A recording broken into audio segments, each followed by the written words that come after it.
बिस्मिल्लाहिर्रहमानिर्रहीम अस्सलाम वालेकुम रहमतुल्लाहि व बरकातहू। हफ्ते की दीवार है। अज पहली तारीख है रबीउल अव्वल शरीफ की, 15 तारीख अगस्त की और 31 तारीख है सावन की। मैं मुमताज़ तारिक तुसां दे वखरी गाल उम्मीद है सारे सज्जन खैर सल्लत नाल सो अल्लाह तो अपनी हिफ्ज़ व मान च रखे। सब कने पहले तो रबीउल अव्वल शरीफ की आमद बाबरकत मुबारक होवे। ये हजूर अकरम सल्लल्लाहु अलैहि वसल्लम की आमद का महीना है। इहदे विच इबादतां कीतियां करो, अल्लाह ताला कई गुना ज़्यादा अजर देंदा है। हुण मैं अज की वीडियो के मुतालिक ये दसां कि कल नौजवाने मनाई यौम आज़ादी तो उहदे विच कीतियां ने वन व्हीलिंग ते तेज़ रफ्तारी, गैर मोहताज ड्राइविंग। ट्रामा सेंटर डेरा गाजी खान की क्या पोजीशन है वेले वो दसे सूँ। दूजी गाल है कि मैं एक खूबसूरत नौजवान की तस्वीर देखदा पिया, मैं को दिल को अरमान था। वो नौजवान गंदों में रखने वाली गोलियां खा कर अपनी ज़िंदगी का खात्मा कर गए। जेरे लोग ये सस्ती मौत सरेआम विचें दे बैठन ज़रा उन्हें को हिदायत करने की कोशिश करे सूँ।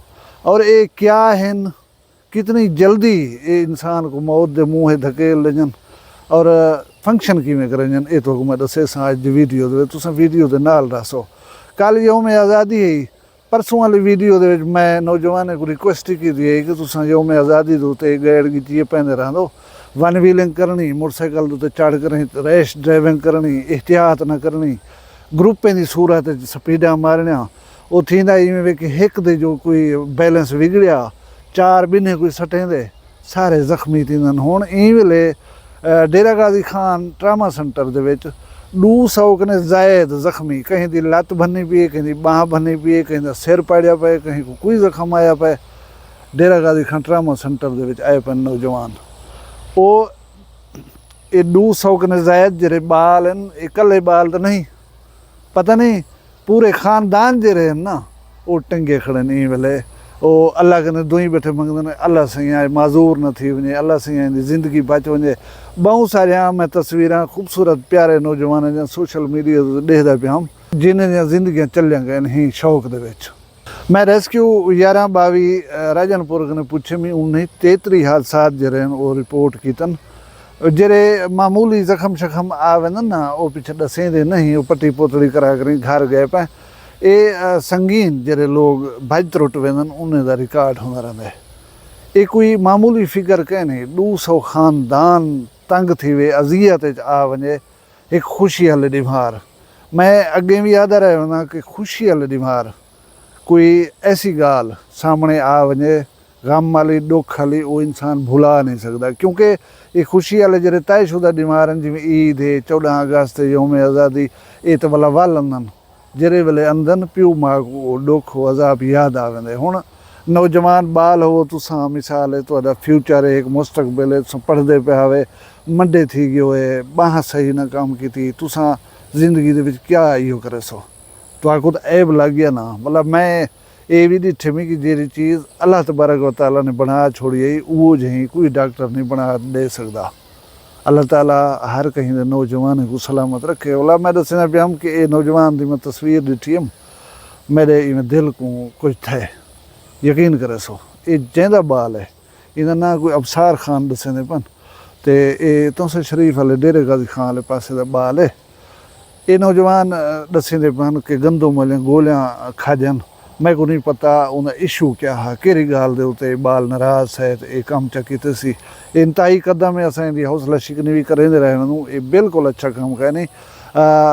नौजवान बाल या मर्द या जेरा जवानी होवे वो हालात का मुकाबला करे बहादरी दे नाल। ये बुज़दिल आदमी की निशानी है कि मतलब मुश्किलात कने मुसीबतें कने हार करें तो अपनी ज़िंदगी को आप ख़त्म च करना, ये नहीं करना चाहिए।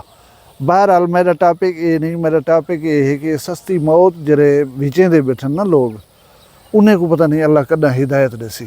असा जरे वेले गैर मुल्क का जायजा गिनू ना उथा तो सिर दर्द की गोली भी बगैर डॉक्टरी लिखे हुए नुस्खे दे कोई नहीं देना मेडिकल स्टोर तो। ये पाकिस्तान है ना, अजण ते असां रोंदे वदे हुन साकू सी आज़ादी हासिल कई नहीं। तुसां वञो जिस किस्म की दवा गिनो ना वन के ना चा गिनो परला तो चाह देंदे, कहीं नहीं पुछदा है तो केड़े डॉक्टर है कि करें दे के दो। अच्छा इन चीज़ें को रेगुलेट करने की कोशिश करें तो भला आई साडा हाँ मुठे चाह वेंदे कि देखो सही ये हुण दवा गिनण वेसूं तो पहले डॉक्टर लिखवाओ बाद दे विच तुहानूं दवा मिलती। इस किस्म दी गाल्हियां असां करण पए वञूं। ये आम है, साडी फितरत है, साडी नेचर है। असां तो इतने तक ही आखदे नूं कि यार हेलमेट दा चलान ना करो, असां ढासूं साडा सिर है पड़ीज पोसी मारे वेसूं तो असां मरसूं, सगों चलान ना करो। ये सोच है साडी बेसिकली। हुण ये दुकानें दे उत्ते कोई छोटा बाल गया 8 साल का, कोई 10 साल का, कोई 15 साल का नौजवान जो गए, कायन ने पूछा दे तू करे ना कि नहीं। वो कोई माहिर नफसियात नहीं, वो नफसियात पढ़ गए न कि बंदा कावड़िया वधे गुस्से दे विच इंकू ड्यूं पता नहीं किंजे इस्तेमाल च वंज करें, उन्हें पैसे गिनन वो पकड़ा दे होनी है। वो जे जरा साने हवन थी वे वो उनका लेना देना काहे नहीं ना, उहदे उत्ते कोई पौंदे फर्क। अच्छा ये गोलियां होवन दाने वालियां या होवे काला पत्थर, ये बहावलपुर डिवीजन, मुल्तान डिवीजन ते डेरा गाजी खान डिवीजन दे विच इनका इस्तेमाल सब कने ज़्यादा है। 1200 केस पिछले साल इन्हें रजिस्टर थे। केस वो जेरे दसाए वेंदन, जेरे चुप कर करें बंदे पी वेंदन, दरगुजर कर करें बस मर गए फिलाना दफना ॾियो, उन्हें दी गाल कन भी पे करना। 1200 केस जेरे नाले जे चंदन गवर्नमेंट दे रिकॉर्ड दे उत्ते चढ़दन। इन्हें उन्हें चीज़ें दे विच मरण दी जिहड़ी शरह है वो 90% तक है। 10% जिहड़ी बचदी है वो मेरा ख्याल है कोई ऐसे इलाके जितना कोई अच्छे हस्पताल हैं, तकड़े डॉक्टर हैं, फौरी चाकरी हस्पताल गेन वेंदो, अच्छा ट्रीटमेंट मिल वेंदे तो वो 10 जेरे बचदन 100 दे विचों उहे होसन। साडे इलाके तो माशाअल्लाह आम बुखार वाला मरीज़ हस्पताल वेंदे ने पहले मर वेंदे, उनको दवा नहीं मिल सकता। 30 40 50 किलोमीटर असां हस्पताल जेह्ड़े दूर होने, ये तो नहीं पुजाने दी। हुण मैं पढ़दा पिया मी जेह्ड़े गंदम वालियां गोलियां ना, इन्हां दा ज़हर है एलुमिनियम फास्फाइड। ये नमी थोड़ी जी जो इनको मिले ना, ये बुखारात बना देंदी है, धुआं जहाँ एक बना देंदी है। फ्यूम्स आदन अंग्रेजी दे विच, वो फ्यूम्स इतनी खतरनाक होंदन कि तुहाडे दिल जिगर और फेफड़े को फौरन वन के डैमेज करंदन, दिल को फौरन वन के पकड़ गिंदन। ये जो ही इंसान दे मैदे दे विच वेंदन ना, उथई पानी या नमी जेरी इन्हें को मिलदी है, वो जरा एक मिलदी पई है बस ये जरा है ना उथे खेट कर वेंदन, उहदे विच पिछे इंसान दे बचण दे चांस काह नहीं होंदे। बाकी ये काला पत्थर ये जरा है असां वालें को रंग करण दे वास्ते इस्तेमाल करंदो। आम तौर दे तो मैं ॾिठे 8-10 साल दे बाल को यादन वञी फिलहाल दुकान लगवा काला पत्थर देवे, वो चाती अंदे उनको लोग रही पीछे जुल्फें को लैंदन काला करंदन। अच्छा दुकानदार तो दस की उन्हें दी बेहिसियत ओजरी है, वो कमाल है। ये जरा काला पत्थर है ना, इतनी खतरनाक जहर है कि इंदा दुनिया दे विच ई वेले तक कोई तरियाक का नहीं बनया, कोई ऐसा दवा जरा इंदे खिलाफ दिता वने तो इंसान को बचाया वन सके कहीं नहीं बने हाली तक। ये जो ही इंसान दे अंदर वेंदे काला पत्थर ना, ये जबान सुज वेंदी है, गला बिल्कुल सुज वेंदे, ये शदीद जी सूजन थी वेंदी है, उन नाल साह दी नाली फौरन बंद थी वेंदी है, साह दी नाली फौरन बंद थी वेंदी है। और ये सिर्फ मिनटें का खेल होंदा रहिंदा है। इंदे विच 90% चांस है मर वञण दा। 10% उहे बचदन जेरे कहीं अच्छे हस्पताल दे नेड़े वेन तो पुज गए उतां फौरन एक ऑपरेशन थींदे साह दी नाली को मसनूई तौर ते खोलण दा, ताकि बंदा साह गिन सके, बच वेंदे ना तो नहीं बचदा। अच्छा हुण इतनी खतरनाक चीज़ां, इतनी डेंजरस चीज़ां सरेआम विकजन, हर कहीं को दे दित्तियां वञन बगैर कहीं रिकमेंडेशन दे विकजन, कहीं दा नहीं आख्या होंदा, कहीं दा नहीं लिखिया होंदा।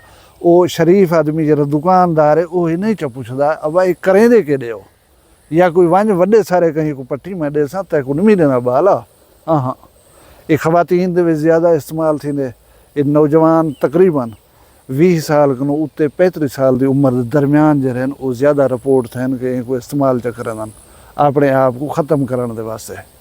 हुण मैं छेकड़ दे विच उन्हें दुकानदारे को अर्ज़ करे सां कि दुकानदार साहब मैं बद दुआ तो नहीं मिलेंदा, मैं फर्ज पिया करना कि तेरे बाल को कहीं गाल दे उते आ वने कावड़ ते वो कहीं बे दुकानदार कने वने ये चीज़ां घिन करें तो खावे चा, भला तक पता लगे कि ये तो वह चीज़ है जी मैं लोगों के बालें को विचे ना बैठा, पिछे शायद तो बाज आवे ते आवे न तो इवें तय को नहीं अक्ल आंदा कि मैं क्या बैठा विचेंदा क्या विचेंदा बैठा। यार इन चीज़ें दे विचों 5 रुपया मुनाफा हो सी ज़्यादा दसना खना। अगर ही एक आइटम का मुनाफा ना कमाया, ही एक आइटम को ना बेचा तो केरी हाल आवे सी तो उनके पहले कि तुम्हारे बाल तुम्हारे सामने काला पत्थर या दाने वाले गोलियां खाद मोयला थे वन, पहले सोचो गौर करो। अल्लाह तबारक व तआला हर किसी औलाद को सलामत रखे। कहीं कोई इंज दुख ना देवे छला। अल्लाह ताला तुहाडे माल रिज़्क शान शर्म दी भी खैर फरमावे। तुसां सारे वसदे रहो, अपना ढेर सारा ख्याल रखाए, मग दुआ याद रखाए। जींदे होसूं कल मिलसूं कहीं भी वक्री गाल नाल। फिलहाल मगू इजाजत दियो, अल्लाह हाफ़िज़।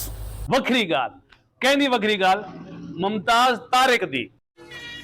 वखरिया गाली वखरा चैनल सराइकी वसीब ते सच्ची रंग तुहाडे अपने YouTube चैनल वखरी गाल दे संग। वखरी गाल को YouTube ते सब्सक्राइब करो ते नाल नोटिफिकेशन बिल ऑन करेंदे हुए आल करना ना भुलाए।